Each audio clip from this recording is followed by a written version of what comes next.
स्वामी जी ने लिखा है ढोल गवार शूद्र पशु नारी सकल ताड़ना के अधिकारी। अब इसकी व्याख्या सूक्ष्मता से सुने और विचार पूर्वक। शास्त्रीय प्रमाण के अनुसार ढोल है ना, ढोल को ताड़ना चाहिए। ताड़ना मतलब उसको ठपाक चाहिए और बेताल नहीं। शास्त्र सिद्धांत के अनुसार, संगीत शास्त्र के अनुसार तभी वो राग प्रकट कर पाएगा, तभी वो बजेगा। ढोल को हाथ जोड़ के बोलो कि साहब आप बज जाएं, नहीं बजे, उसको ताड़ना चाहिए। अब ताड़ना शब्द चारों में एक जैसा नहीं लगेगा, शब्द एक ही है ताड़ना, लेकिन ताड़ना के अर्थ अलग अलग हैं। जैसे कनक है, एक ही शब्द है कनक, लेकिन कनक कनक ते 100 गुनी मादकता अधिकाए, वा खाए बोराए जग या पाए बोराए। बोले कनक ही शब्द है। जैसे ताड़ना शब्द का हम प्रयोग केवल वही समझे कि ताड़ना देना ही नहीं, उसका अर्थ अलग अलग है। जैसे कनक शब्द है, कनक को सोना भी कहते हैं और कनक को धतूरा भी कहते हैं। कनक को धतूरा भी कहते हैं। एक कनक है जिसके खाने से बावरा हो जाएगा और एक कनक है जिसके पाने से बावरा हो जाएगा। कनक शब्द एक ही है लेकिन दोनों का अर्थ अलग अलग हो गया। ऐसे ही ढोल में ताड़न का तात्पर्य है उसको पीटना, लेकिन वो शास्त्रीय संगीत के आधार पर उसको ताल देना। ताल देने से ही वो राग प्रकट करता है, आनंद की उमगन करता है, ना कि प्रार्थना करने से। समझ रहे? अच्छा, गंवार, गंवार कहते हैं विवेकहीन पुरुष को। विवेकहीन पुरुष को कोई कार्य दे दो और उस पर दृष्टि न रखो तो कार्य नष्ट हो जाएगा। वहां ताड़ने का तात्पर्य उसको पीटना नहीं है, उस अविवेकी गंवार पर दृष्टि रखो। जो आपने कार्य सौंपा है, जो भी कार्य उसका है, उस अविवेकी पर दृष्टि रखना ताड़ना हुआ। उस पर दृष्टि रखो, क्योंकि वो अविवेकी है, गंवार है, वो कार्य प्रणाली ठीक जानता नहीं। आप जहां त्रुटि होता संभाल लेना तो वो संभल जाए, क्योंकि वो गंवार है। और शूद्र, शूद्र का तात्पर्य होता है शूद्र, वैसे जो वर्ण व्यवस्था में शूद्र का प्रादुर्भाव सबसे श्रेष्ठ जगह से प्रादुर्भाव है। वर्णन आता है ब्राह्मणोष मुखमाशीत बाहु राजन्य कृतः उरुददस जद्वैश्या पदभ्याग्यं शूद्रो जायत। भगवान के श्री चरणों की ही वंदना होती है प्राय, आपने देखा सबके श्री चरणों की, और शूद्रों का प्रादुर्भाव श्री चरणों से हुआ है। कोई ऐसा न समझे कि शूद्र का मतलब निकृष्ट होता है। यहां शूद्र का तात्पर्य जब से किसी से कहते हैं कि शूद्रवत आचरण करता है, मतलब शास्त्र विरुद्ध, सदाचार के विरुद्ध आचरण करना शूद्रवत आचरण की तरफ संबोधन किया जाता है। यहां कहा गया कि शास्त्र की सम्मति, शास्त्र के शासन के अनुसार आचरण हो, सदाचार परायण हो। शास्त्र जिसके लिए जो विधान करता है, शास्त्र शासन स्वीकार करना, यहां शूद्र के ताड़न की बात कही गई। यहां शूद्र ताड़न का तात्पर्य डंडे से प्रहार करना नहीं, समझना। और जो चौथा कहा गया नारी, अगर स्त्री को हम ये कहें कि ताड़न से ही वो केवल काबू में रहती है, तो राष्ट्र में अपने प्रसिद्ध लक्ष्मीबाई जैसी कोई सामर्थ्यशाली वीरांगना, कोई वीरों सामने बड़े बड़े वीरों के दांत खट्टे कर दे, ऐसी बहादुर सिंघनी हुई, अंग्रेजों के दांत खट्टे कर दिए। अगर कोई समझे कि नारी केवल ताड़ने के लिए है तो उसकी मूर्खता है। पुरुष और नारी का समान प्रादुर्भाव हुआ है।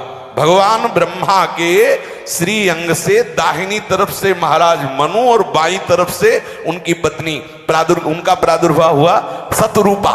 शतरूपा, अब आप बोलो एक ही शक्ति के दो भाग हो गए, एक पुरुष रूप धारण कर लिया, एक नारी रूप धारण कर लिया। अब यहां विचार जो है कि उस नारी के ऊपर ताड़न शब्द का क्या प्रयोग है।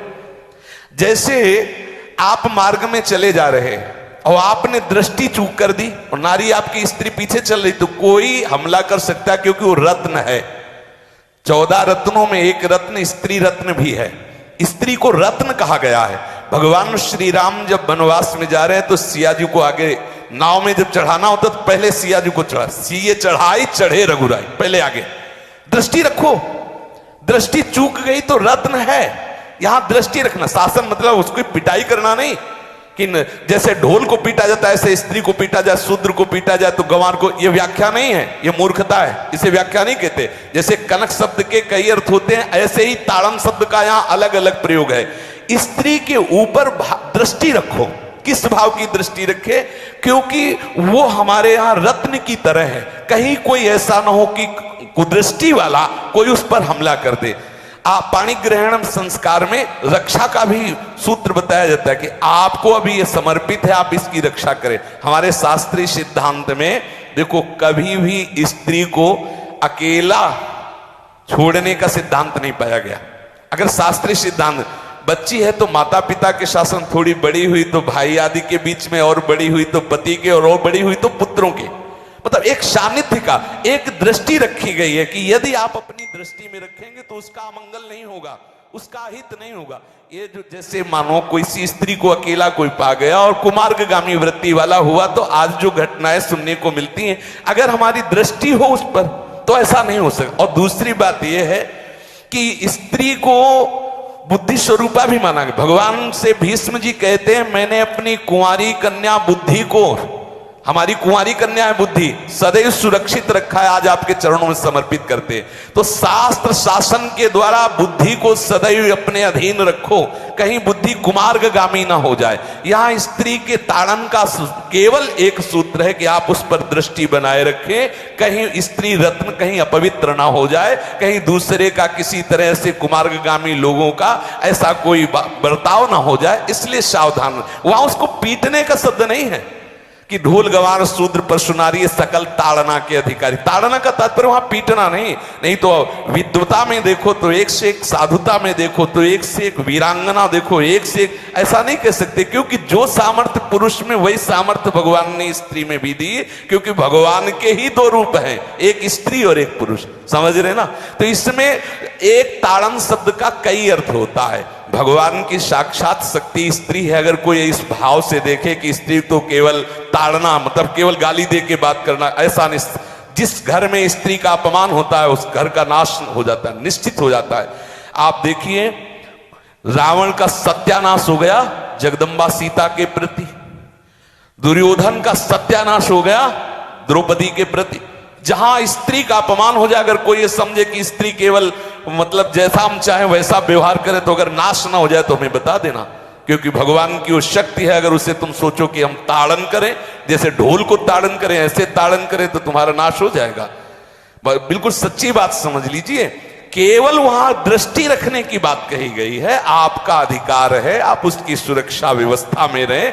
और एक वृत्ति होती है, अगर शासन ना हो तो हमारी बुद्धि भ्रष्ट हो जाए, हमारी बुद्धि भ्रष्ट हो जाए, आपकी बुद्धि भ्रष्ट हो जाए। भगवान का भय, शास्त्र का भय, लोक मर्यादा का भय, ये हमको सुरक्षित रखता है। इसलिए दृष्टि रखने की आवश्यकता है कि वो पवित्र रहे, वो सुरक्षित रहे, ना कि उसको पीटने के लिए यहां संबोधन किया गया गोस्वामी तुलसीदास जी ने। तो इसलिए सावधानी पूर्वक अपनी वृत्ति को पावन रखते हुए महापुरुषों के वचनों को समझने की चेष्टा की जाए। गोस्वामी जी ने जो यहाँ कहा, ढोल गवार शूद्र परशुनारी सकल ताड़ना के अधिकारी, तो ताड़ना का अलग अर्थ है, अलग अलग। जैसे ढोल में ताड़ना, तो वैसे ही सब जगह नहीं ताड़ना लगेगी। आप देखो, पशु जो है, चालक जो घुड़सवार होता है उसको ताड़ना एड़ी से देता है। अपने चालक जो होता है घुड़सवार एड़ी से। किसान जो होता है वो बैल को बोलता है दाहिने, जैसे हल जोतने होता है बाएं, वो भाषा समझता है, बाएं मुड़ जाए, और नहीं मुड़ता तो पीछे अरई है एक छड़ी, उससे वो इशारा देता है, वो समझ जाता है। पशु को अपने इशारे से चला लेते। अब उससे कहे, खड़ा हो के हाथ जोड़ के कहे कि भैया बैल देवता आप थोड़ा दाहिने मुड़ जाओ, तो नहीं मुड़ेगा। जब लगाम पकड़ी और थोड़ा ताड़न किया और बोले दाएं, तो फौरन दाहिने मुड़ गया। आप देखो, जो बैलगाड़ी चलाते हैं, घोड़ा गाड़ी चलाते हैं, ऊंट चलाते हैं, तो पशु शासन के द्वारा उसको इशारे से किधर चलना उसको इशारा बता दो। अलग अलग जगह इस ताड़न शब्द का अर्थ प्रयोग किया गया है।